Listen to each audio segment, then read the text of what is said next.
ASL interpreter, Antonio, for being with us today.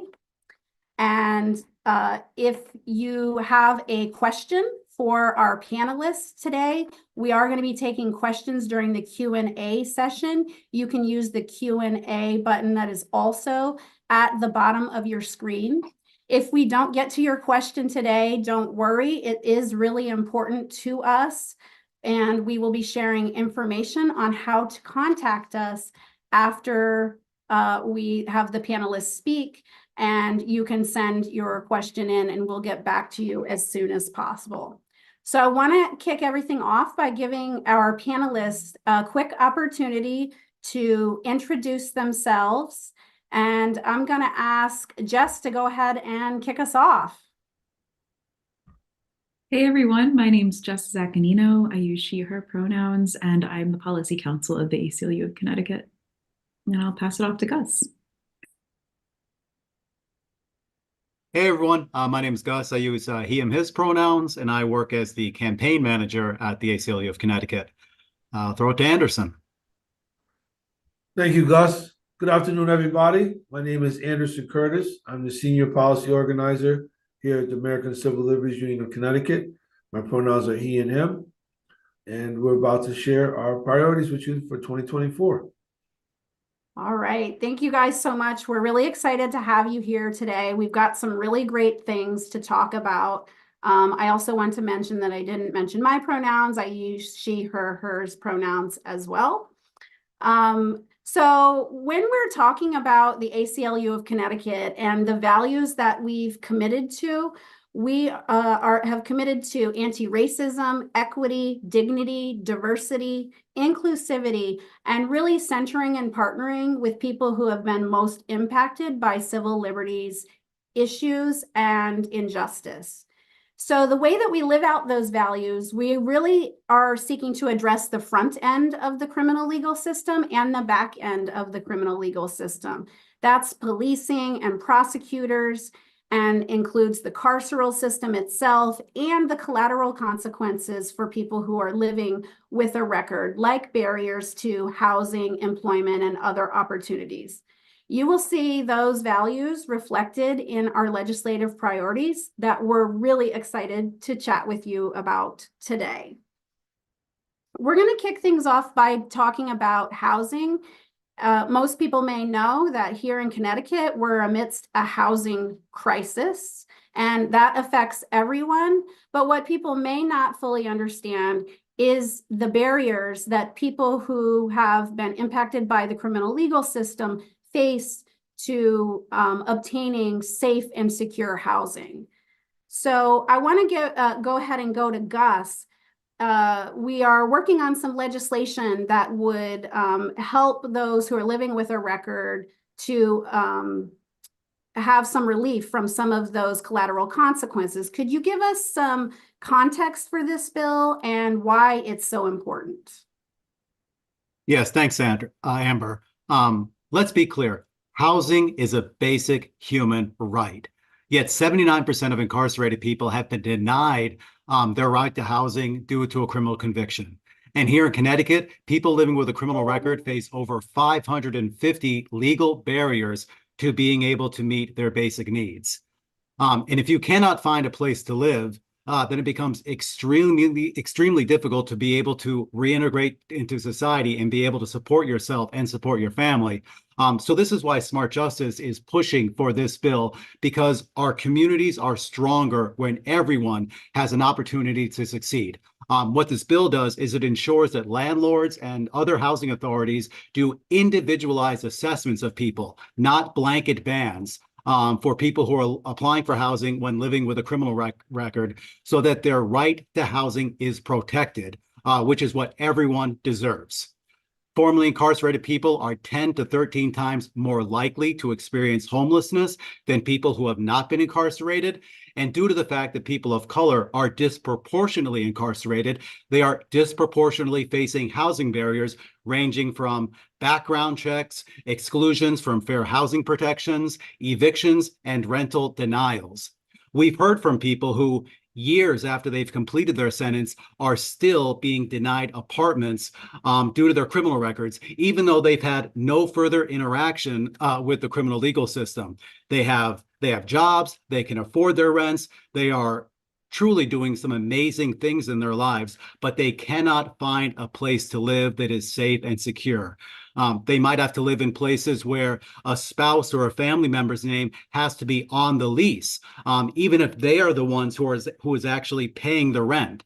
And we know that a criminal record says nothing about whether you can be a good tenant or be a good neighbor. So we must work to end housing policies and practices that disproportionately lock people from safe and stable housing. This is an issue that the Smart Justice leaders have testified in previous years, and we've supported it, but we've chosen to make it a priority this session because it's something the Smart Justice leaders feel, they understand, and they experience in their own lives. So we're looking forward to the session beginning next week. We're excited to see our representatives. We're excited to begin spreading the word around this bill and how important and necessary it is right now to help people get housing and create a more fair and just society for everyone who lives in Connecticut. So I appreciate you giving me an opportunity to speak about it. Thank you so much, Gus. That really brings into very clear focus some of the barriers that people are facing and how critical it is that someone has a safe place to lay their head. I want to go a little bit over to Anderson because I know that you serve on the board of the Connecticut Coalition to End Homelessness, and this is really an issue that is very near and dear to you. Could you add a little bit to the discussion from your own perspective? Oh, definitely. Thank you, Amber. You know, 16 years ago, I was released into homelessness. So my lived experience encompasses homelessness and incarceration. Currently, I'm a board member of the Coalition in Homelessness, and we are seeing record numbers of people being driven into homelessness because of what's going on economically in our society. And this is all across the board. This is all across all ethnicities, socioeconomic classes, and it even impacts people living with a criminal record even more, just like my colleague Gus Marks Hamilton said, because we, especially people of color, are disproportionately incarcerated, and so it's that much harder when we're coming home. And so right now, the housing as a human right is really at the forefront of what we're pushing this year, right? We want to talk to not only legislators, not only community service housing providers, but also people who are currently experiencing homelessness, people who are just struggling to get a deposit together to find a place to live, right? And so, and added to that, the shrinking housing market and the shrinking rental market is very, very difficult. So this bill is basically a lifeline for some people. And we are going to really work hard together with a couple other organizations that are in our coalition, and we are going to look to pass this bill this session. So it's very, very important. I just want to emphasize it's a basic human right. Housing is. Thank you, Amber. Thank you so much, Anderson, and I appreciate you sharing that really valuable lived experience that really brings into perspective for us how important that legislation is and why we all work together to make that happen. And I just wanted to add, we're going to add in the chat later on, Gus, and my contact information. We really want to urge people to come out and join us this session at the Capitol. You know, and I have a little slogan for this year. Hope to see you in the building more in 2024. Love that. Thank you so much, Anderson. So as we sort of continue to talk about building thriving communities and the criminal legal system, we do know that the criminal legal system does not promote justice nor safety, and it's a system that disproportionately harms communities of color, especially Black and Brown communities. So on that front end of the system, we are challenging the actors and systemic factors that cause violence to our communities by funneling people into the system itself, such as over-policing and the under-protecting of Black and Brown people in Connecticut. It's just left far too many people with a criminal record. And so when we talk about that back end that we mentioned before, we're challenging the actors and systemic factors that cause violence in our communities by imprisoning people in unhealthy prisons and jails and creating a lifetime of collateral consequences for anyone living with a record. So as Gus mentioned, Smart Justice has really been focusing on these things for the past 5, almost 6 years, and advocating for legislation that addresses this lack of transparency and oversight and accountability in all parts of the system. And that just hurts everyone in our community. So when we talk about our next step and our next priority within what we're doing, it's tackling the front end by ending the unnecessary and unjust funneling of people into the system. Jess, can you explain our next priority, which is ending automatic court docketing and its implications for what we're talking about? Yeah, so everyone, and that includes people who've been hurt by crimes, people accused of crimes, and all of their loved ones should have a fair chance at justice. And Connecticut's court docketing system is unique compared to the rest of the country because it automatically dockets cases for arraignment. So for example, when a person is arrested without a warrant, the charges recorded by the arresting officer are then automatically docketed into our court system before the prosecuting attorney can actually review the charges to determine whether or not they're actually the appropriate legal charges. This was an issue that we began to learn about while we were doing years of prosecutorial transparency work. We knew that automatic docketing was a problem, but we learned that we might be the only state docketing warrantless arrests in this specific way, which makes us particularly unique. After years of talking about the black box of prosecution, the Division of Criminal Justice commissioned a study on our prosecution system. And one of the very first things that they noted were the perils of automatic docketing. Specifically, they said that prosecutors cannot efficiently fulfill their duty to determine whether cases should be prosecuted. This sets up Connecticut prosecutors to react to whether a prosecution should continue rather than whether that prosecution should even occur. This means that as our court system stands, it's one that pushes people towards prosecution rather than dismissal. Selecting and filing criminal charges are really profound decisions involving complex legal questions about the admissibility of evidence and whether that evidence can support those charges. Our bill would clarify that only prosecutors may select and initiate charges in prosecutions and does away with automatic docketing after an arrest prior to prosecutor review. This change will reduce recidivism through the early off-ramping of cases away from prosecution and towards diversionary programs, while also saving the state money by reducing caseloads of folks moving through the system. And also it'll promote access to justice by allowing the judicial system to actually focus on offenses that are prosecutable and by easing the unnecessary legal expenses that folks who are unnecessarily charged for a crime will incur in defending their case.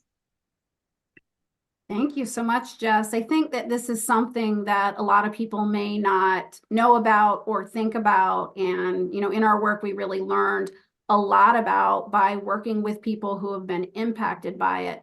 And what I'm hearing is, this is a way to keep people in community and out of the system. And that really keeps families together. And that's good for all of us.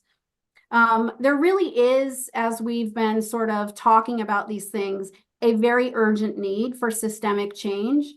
And that really has to do a lot with accountability and transparency in the system throughout. This is really troubling when we think about some of the recent events here in Connecticut, like the Connecticut police falsifying and underreporting traffic stop records, which really emphasizes that dire need for those systemic changes in accountability, oversight, and transparency for police and other government actors. And let's be clear, transparency alone is not going to hold the police accountable, but it is important that the police are not the only ones who control information about themselves. And so we're seeing right now, again, how important transparency is for just being able to seek that accountability that we should demand from all of our government officials and actors. So we're going to move on to our secondary stop bill. And when we talk about how people actually interact with the system, or maybe their first interaction with police and policing, it's often through a traffic stop. And what we do know is that because of systems and implicit bias and all sorts of other things, Black and brown people are more likely to be stopped by police. So could you tell us a little bit more about the legislation that we're pushing for secondary traffic stops and what it aims to do? Yeah, so as we've seen in the state police ticket scandal, we can't even trust police to report the traffic stops that they make or not to make up fake traffic stops.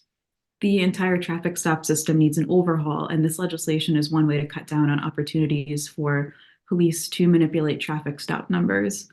One way to shrink policing in Connecticut is through designating low-level equipment and administrative violations as secondary traffic violations and prohibiting police from making those traffic stops for those violations. This wouldn't prohibit people from being mailed a ticket, for example, but this is really getting at traffic stops on the road actively. We know there's tons of data about this issue in Connecticut, and in Connecticut, we know that Black and brown people are disproportionately subject to these equipment and administrative motor vehicle violations. In 2022, the Connecticut Racial Profiling Project analyzed 5 years of crash data and found that secondary violations, those proposed in this bill, don't contribute to motor vehicle crashes. For example, tinted windows accounted for 4,378 traffic stops, but contributed to only 0.1% of crashes. License plate display violations similarly accounted for over 14,000 traffic stops, but didn't appear to have any significant statistical contribution to these crashes. And then many of the administrative violations named in this bill, like an expired registration, also can't be traced to accidents. Secondary stops are wasteful, unnecessary, and potentially dangerous. If Connecticut is going to have traffic stops, they should only be about safety, not things that are purely low-level administrative issues. This is what secondary traffic stops are: instances in which police stop drivers for things that are unrelated to whether someone is driving safely or whether their case is safe to, whether their car is safe to drive, and are instead only related to administrative or equipment reasons that don't really directly impact safety. These vehicular stops disproportionately affect Black and brown drivers, both in the stops that don't escalate to enforcement and the stops that end in an arrest. Many of these arrests begin with the violations identified by this bill: broken taillights, a partially observed license plate resting on the back of a window, or forgetting a driver's license at home. That kind of unnecessary interaction between police and people is what we're trying to reduce with this bill. Thanks, Jess. I think, again, when we talk about all of these systems and what we need to be looking out for, what we need to demand from our system actors is that transparency, so we see what it is that is going on and we can make decisions on how to interact, and that things are fair and people are being held accountable, particularly those system actors. So right now we're going to move into our question and answer session. If we have folks on the call who would like to share a question or ask a question of our panelists. And then we'll talk a little bit about what you can do to get involved to support this work, the work at the Capitol, reach out to your legislators, and ways to do that. When we talk about what people can do to support the work, the first stop is to really check out the ACLU of Connecticut website. There are a lot of resources there that you can use for information, toolkits that you can access to learn a little bit more. You can also go to our YouTube channel. There is some really great things that the policy team have put together to talk about what it looks like to reach out to your legislator or go up to the Capitol to do testimony. and those resources are available on your own time. You can also reach out to our policy team and the ACLU in general at info@acluct.org. And we have a number of social media channels that even just amplifying information or posts is definitely one of the great ways to get involved. So I'm seeing a few questions coming in. And I am going to sort of go over them. So we've got, how does the ACLU of Connecticut's Project Flashlight intersect with the team's 2024 legislative priorities? So do we have anyone who would like to tackle that question? One of our panelists. Sure, I can talk a little bit. So Project Flashlight is something that our lovely legal department's working on. It's not something I'm directly involved in as much, but it aims to basically cast light on the ways that our police agencies operate in the shadows. Oftentimes things like suits and settlements and collective bargaining agreements that police unions have with towns are very difficult to actually find information on. So one thing that we are trying to do is centralize a lot of that information on our website. And a lot of the work that we do, it gets at how police operate in terms of their involvement in charging cases or traffic stops. So all of this is really trying to cast a light on areas of policing that we don't get to see as directly as, even though we're the public and we fund the police with our taxes. So yes, that is available on our website. Thank you so much. I really appreciate you sharing that information. And it really goes back to the importance and the tools that we're all building together to create that transparency within our system and our government. So I have another question that is, what is the #1 barrier or difficulty that you guys have faced or challenged you when addressing the legislators? And how have you started to overcome that? And anyone is welcome to jump in and answer that question. One of the most challenging things is being patient, waiting your turn. There's many people at the Capitol, and sometimes you have limited time to talk to legislators as they walk into and from the chamber. And so really just not just carving out a space to be able to talk to them, but also how you greet them, how you talk to them, how you look at what's going on with them, and learning something Gus and I have really studied over the past 5 years is learning legislators' preferences on how to be contacted, right? Not everybody wants a fact sheet thrust at them all the time. And so really adding a personal touch and realizing that they are people too. Thank you, Anderson. Gus, you have anything to add to that? Yeah, I just wanted to highlight one of our values at Smart Justice is we believe everyone in the state of Connecticut has a role in ending mass incarceration. And so even if you're not somebody who's been directly impacted by the criminal legal system yourself, or if you don't have a family member, your tax dollars still go to pay for the systems of policing and the correctional system here in Connecticut too. So we believe that everyone to be able to create a more fair and more just criminal legal system for everyone that lives in Connecticut, not just people who have been incarcerated. Everyone has an opportunity to step up and play a role. So we appreciate everybody taking an opportunity to come to the Capitol and be with us during the session. Thanks, Gus. I'm seeing another question that is, are formerly incarcerated people eligible for affordable housing vouchers, and rental assistance programs? And they're curious if there should be additional attention to these items, which are often discussed under the umbrella or topic of affordable housing. Can take that. So Gus mentioned the statistic earlier that there's over 550 collateral consequences related to a record, and a lot of that does get to public housing. It gets a lot more specific, in terms of who gets excluded, but it's a pretty large swath of people. Really, these collateral consequences exist in every facet of life, including housing, and it's so hard to get a job or do other things and exist in society if you don't have a place to sleep. So yeah, we definitely look forward to making housing more accessible to everybody. My extra piece, even if like a person may not legally be discriminated against, the stigma still goes along with it too. And there is a huge amount of stigma that exists for people who are living with a criminal record, certainly when it comes to housing, but also when it comes to employment and simply being able to live a successful life here in Connecticut.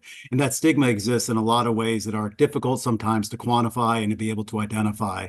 And so a piece of that bill is also hearing from the voices of people who have been discriminated against, people who are living with a criminal record here in our state. And once again, when we talk about the idea that everyone in Connecticut has a role in ending mass incarceration, we believe that everyone in Connecticut will be better off when all of us are able to succeed and prosper. Thank you so much, Gus. I want to just also highlight that these are the priority bills for the ACLU of Connecticut this year, but it's worth mentioning that there is other kinds of work, defensive work. And what are some of those things that we might see at the Capitol for things that have already been passed? They may be in jeopardy of being rolled back. What does that look like for this legislative session? Yeah, so not to brag, but last legislative session, we did a really excellent job in terms of passing all of our legislative priorities, and that included a lot of voting rights work. So both the work that we did with our PAC and then also in the legislative session to pass early voting and pass a early voting plan that's equitable. So we have 14 days of early voting during the general election, includes things like morning hours, evening hours, weekend hours, which we know are really important for turnout. We also passed the Connecticut Voting Rights Act, which is the most progressive and comprehensive state voting rights act in the country.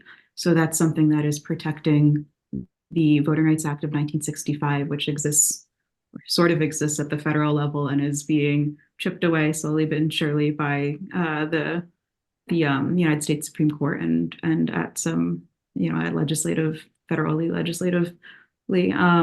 So the Connecticut Voting Rights Act is extremely progressive in terms of the voting rights that it protects. But one of the things that we now have to be on the lookout for is tons of rollbacks that we might see. So far, we haven't seen anything, but we have no idea what's in store. And we're also working on the no excuse absentee voting question that will be going to the people this fall. So that's also something we're looking out. So looking out for. So basically, any rollbacks related to voting rights could be a big one since we had such good wins this year. Wonderful. So we're getting a little bit close to the end of our time together, and I want to really thank everyone for showing up today and encourage everyone to get involved.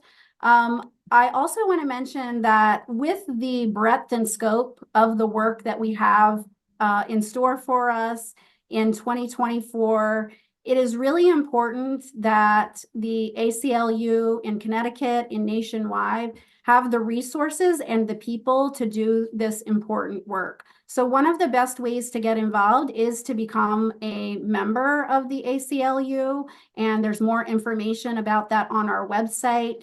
We also, my role here at the ACLU is donor relations, so you can reach out to me anytime. Would love to have a conversation with you. And you can reach out to us in general at the ACLU of Connecticut at that info@acluct.org. And I've got one last question that feels sort of joyful to me, so I think we'll go ahead and end with it. And the question is, are the ACLU Smart Justice leaders going to be involved at the Capitol this year? It's so amazing to see them there in their blue shirts every year. So yes, we will. Yes, we will. Yes, we will. And we invite you all to join us. And I just want to close out with hope to see you in the building more in 2024. Thank you so much for attending the webinar. Have a great day, everyone. Thank you, everyone. Have a wonderful day. We'll see you at the Capitol. Thank you.